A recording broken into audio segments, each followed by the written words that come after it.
Hi everyone, I'm Erin Thompson of Everyday Expressions, and I am so excited to be here with you today.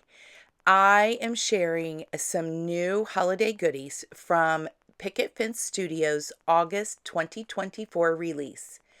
And I have to tell you, I am so excited because as soon as I saw some of these things, I knew in my mind exactly what I wanted to do. And don't you love it when it actually happens and comes out well? I am really excited to share these tags with you. And this officially begins my holiday crafty season in my craft room for this year. And I couldn't be happier. It's my favorite season of crafting. So let's get started. When I saw Santa Claus and Mrs. Claus in these Nibbles dies, I thought they were so cute. They reminded me of my childhood. What were they called? Wibble wobbles, and knew I wanted to put them on tags. And then I saw Kelly's, what's it called? Let's see, the Peaceful Christmas Flowers and Dies. Um, and Kelly Taylor is the designer. And if you know me, you know I love poinsettias at Christmas time. So I just thought, what a perfect pairing for some really cute tags. Now, what I want to focus on in this video is some super simple coloring tricks and tips for those of you who are not thrilled about coloring. I could have cut Santa and Mrs. Nibbles out of colored cardstock, and it would have been really cute, and there's no coloring needed. So I want to make sure I throw that out there. If you're not a huge colorer, definitely just do that. But the whole point I wanted to talk about was easy coloring.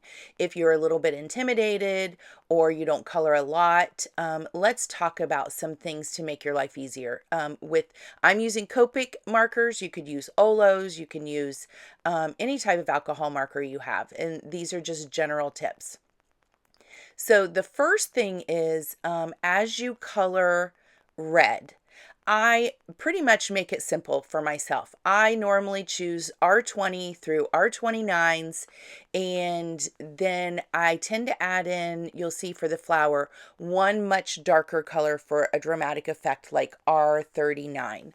But for the basic red Santa and Mrs. Claus suits, I just normally go with like R22, 24, 27, 29. And I lay down a base color, and I don't know if you can really see it in this video, but when I'm laying a base color, I tend to use the side of the nib. It lays down more color and just kind of go in circles and go over the whole thing first. And that will put a layer of ink down that then makes your blending a little bit easier. So on just about anything I'm coloring, you'll see me do that. And like I said, a good trick is to use the side of the nib and go in circles. So I will normally lay the lightest color first as the base layer. It kind of helps all of your other darker colors blend. And then I jump right to the darkest color normally. So where it's more shaded, you'll see that I will pull the R29. And for shading and things like this, for most coloring, if you don't already know it, little flicks tend to work best and blend well. So I will go in the darkest shaded areas and use that R29, do some flicking, then move to 27, and on that wet edge of 29, they kind of call it, then I will do my R27 flicks and then go to 24 and then blend again with the R22 or the lightest color. So that's just a basic kind of coloring way that I go. Some people do it differently, and I always tell you in every video, I am not a Copic coloring expert.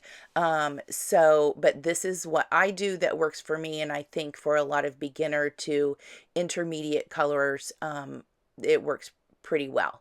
So also, you saw on the skin color, if you're going with lighter skin colors, like I just find an E11, E13, and like E0 or something works pretty well. Some people will use an E00 or 000, but that's just normally my go-to. And then for cute little pink cheeks, lots of times I'll go with an R 20, maybe even a little bit lighter. I think sometimes I use an R12. I can't really remember for those little circles on pink cheeks, if you want to add that. So one thing that I'd like to point out when you're coloring skin tones, let's say for this lighter skin tone, always do not be afraid to add that darker color shading. Like I used E13 here. The shading and the darker colors that we add in are what really define the shadows and kind of give your images a pop. When you color. Look how cute she is. I just love her. I will tell you, and now we're moving into Santa Claus. I started with an E0 on, whites always need a little bit of shading. I tend to use for like fluffy whites, like let's say Santa's beard or white on his cap.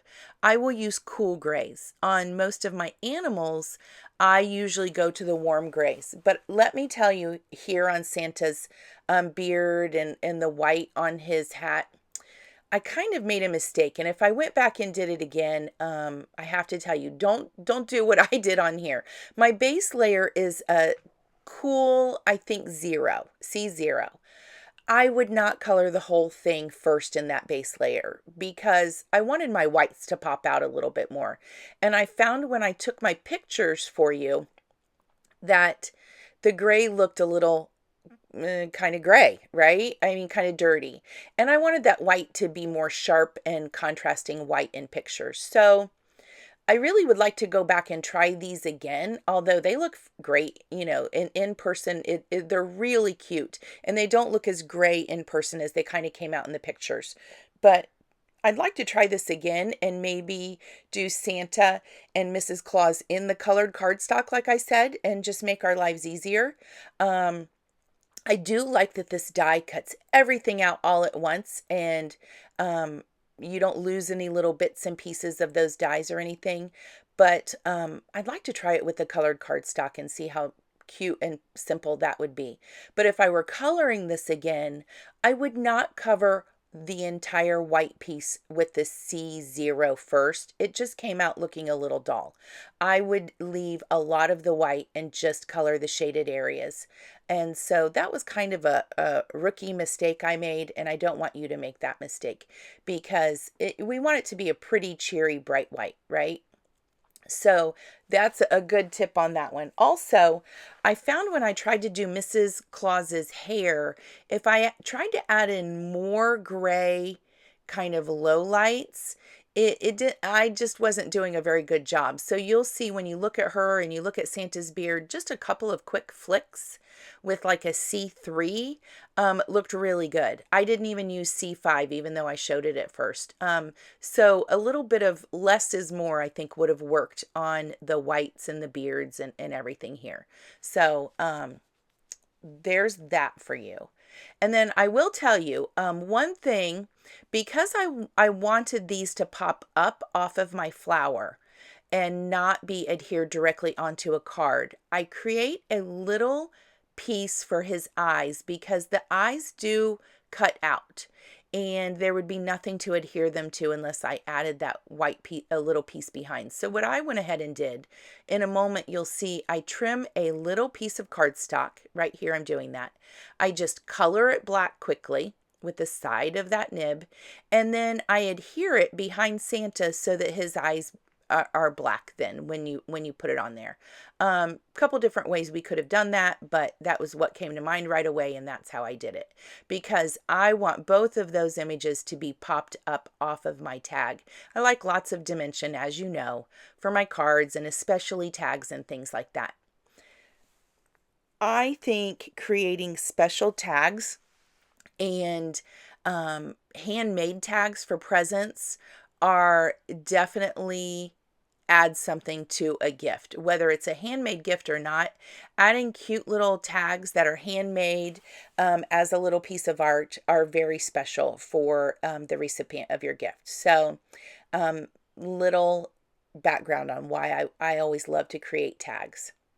And also, they're kind of an art project that comes together pretty quickly, and it's you don't have as much what I call real estate as like an entire card, right? So it's just a little bit something fun to do. So now you see I'm moving into my flowers. I stamped those with my Picket Fence black ink. And I do normally stamp my images just a couple of times so that I get a nice crisp black image. And then I always heat set. And that helps a little bit with any smearing of the black ink or anything. Especially you'll find sometimes that happens with a lot of black inks when you're using the lighter color markers. And so, but heat set it, and that's definitely a trick that helps. So, talking about flowers, I have to tell you once again, if you're a new or a beginner colorer, I think flowers are a really easy way to start. And I love that these images from Kelly make it very simple to know where the shading's going to be, because poinsettias have that line, that kind of vein right down the middle of a petal. You know, it kind of dips in, and that's always the darkest or most shaded part of the petal. So when you are coloring flowers, once again, you just want to use the flicks. And I put that base color down. I just color the entire image with the side of the nib with my lightest color. And then I use the artist's drawing of those veins, and that's my darkest shaded area. So I go once again, R29, 27, 24, maybe a 22 to blend it a little bit with the flicks, and always going with the wet edge to add my new color and blend it together. And then I go back over with the lightest color to blend just the outer tips of the petals, and it works really well. And what you'll see in a minute is this is where I think the R29 and the darker colors look fantastic, but you'll note that once I go in with the R39, that crimson, or I could have even gone with an even darker color there, it really adds a depth and dimension and kind of that drama to that flower and really makes it pop. So that's my other tip. I like to go in with, I'll jump like, if you look at the colors, they normally jump to most of the time. So you might have the 22, 24, then it jumps to 27 and 29. But if you jump up to a 10, it saturates it a little bit more and adds a little bit of depth to the color. You know, that first number is when it starts adding in more of the, I guess, of the hue. Like I said, I'm not an expert. I don't know the correct art term for that. But it definitely shades it a little bit more as you go up in those numbers. So if I jump to the 39 from a 29, it really adds a little bit of depth to that vein in there. And so that's another tip that I have. But definitely, if you're a beginner or unsure of your skills, flowers are a really great way to begin and practice. And just do those flicks in the shaded areas, and you'll find that you're like, people will think you're a fantastic artist in no time at all. And you'll know it's really not that difficult. So what I'm going to do here is, you see, I'm just coloring the big poinsettia. I use the exact same process for the small one, so you won't really see me do that one. But I color all of the petals the same way with the same colors. I didn't even change anything since there was going to be just one flower per tag. And then I used a like medium dark yellow there. I think it might be Y17 for just the little stamens in the middle. Nothing special there, and only one color. Now, here's another trick I want to show you. If you are newer to alcohol ink markers, they definitely take a little bit of upkeep. And I wanted to show this. I did not want to cut this part out, but as I was coloring, I saw that, oh my goodness, my markers needed a little TLC. And here's why it's very important.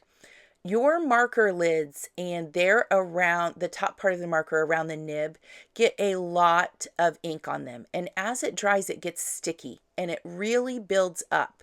And if you don't do any maintenance and clean them, it will actually leave little air pockets in your lid and it won't close firmly, and it can cause your markers, your nibs and your markers to dry out.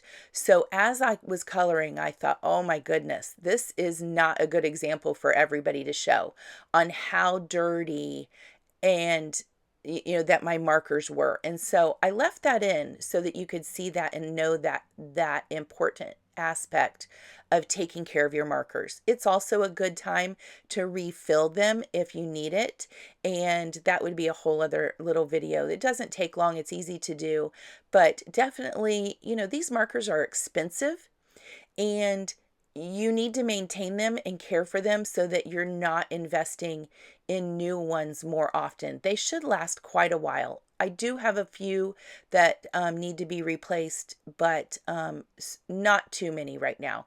You'll see I actually use a G12 instead of like a G2 or G3 there. I don't know if there's a G3 or which one it is, to be honest, but I had to jump up to a 12 because the lighter one that I first picked actually does need to be replaced. And so just a quick note on doing some maintenance. It just takes alcohol, 91%, and you can use even those eyeglass wipes that are alcohol wipes, and I just used what I had at hand right there, a cotton ball and a lint-free towel. I sprayed some of that 91% alcohol on it, wiped out the inside, used some tweezers to get that cotton ball in there, then wiped around the outside of the nib and made sure it was dry, and then quick and easy maintenance there. So that's what I did. Okay, so I'm coloring greens, and you see that one is a G29. There's my darker color to really add that little bit of depth and shading. You see it really does add a lot and makes it pop. So quick tips there for coloring and maintenance of your markers. Easy. Start with florals. You'll look like a pro. One more tip right here as I see me doing it. I like to go around the flower petals that would be adding some shadow on my leaves, and I also do it around petals together. Any place there might be some shading, add a little bit of darker color, and it really makes it pop when you're finished. So there we go. Something else you could do that would be pretty. I didn't because I knew I was adding some white splatters. But you could use a gel pen, add in some white highlights or some dots. That always looks pretty on your flowers. Lots of things you could do. You could add stickles or a little bit of your paste that has some sparkle in it. All kinds of things you can do. We could add snow even. I think Arctic Fox paste from Picket Fence Studios would be really pretty on those petals to make them look like they have some snow. So let's get these die cut and kind of move on to putting our tags together. I decided to use the Joy and Peace to You sentiments from the stamp set, and I'm just stamping those once again with my black ink. Now I have to tell you, I don't mind these. I think it came out great to have the white, but once I got it all together, I thought, oh, I kind of wish I had used like a gold embossing powder, and I think those really would have been pretty to add that touch of gold. Since I used some gold grommets on the tags, I decided at the end, and then the gold spatters. Once again, I'm just telling you, if I did it over again, I'd probably stamp those in gold, and it would be gorgeous. But I love the way they came out. It's great. So I pulled the little foliage and berries stamp from the set, and I like to just add a little bit more texture to a background, and this is an easy way to do that without pulling out another product or a stencil or something like that. And I just go all around my die cut tag, and I use the basic die cutting set #1. These are the arches from that. This is a fantastic and versatile die set. I see the design team using this set all of the time in so many different ways, and it's just such a pretty kind of non-traditional shape, and I just love it. I reach for it all the time. So it made perfect little tags for this. So cute. and I die cut the green. I stamped my images in my embossing ink and then just used a clear embossing powder and heat set for just a little bit of dimension in the background. Then I used my Catherine Pooler Deck the Halls ink and just gave it a little bit more contrast, that darker ink, and really saturated it to show the depth around the edges. And I did give that a quick dry with the heat gun. Then I pulled my splatter box out and used this is the gold uh, paper splatter from Picket Fence Studios, and it's watercolor, and it makes fantastic splatters, I have to tell you. So I did that on both of those, dried it, pulled them out, and then popped up all of my elements with a lot of foam. And, Santa was, if it's going to be on the edge of the flower, sometimes you might want to add a second layer, a double foam layer with what's hanging off. But since it was off the tag, I didn't need to do that. Then I decided I wanted to add that snowflake. Let's see, it's called White Snowflake Paper Splatter. And I wanted it to be on my flowers and on the background, but not on my two primary images. So I just used a piece of Post-it tape to cover those up and then just splattered over the flowers. And I like a lot of flowers, and I like that these are kind of iridescent, not 100% opaque, and looks really, really pretty for just a little bit of mixed media, effect and texture on those. So once again, give that a quick dry, and then we'll get our sentiments popped up. More is more, right, with me in dimensions. So let's get those on there. And I changed it just a little bit. The bigger tag has joy and peace to you, and the other one just says joy to you, as it's a little bit smaller.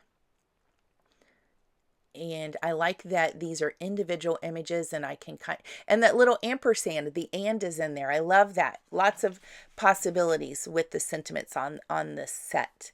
And I like when, I don't know about you, but when there are different fonts in a stamp set, I really like that. They work well together. So pop those up, get those on. And then I'm just going to use my Crop-A-Dile and get some holes in these.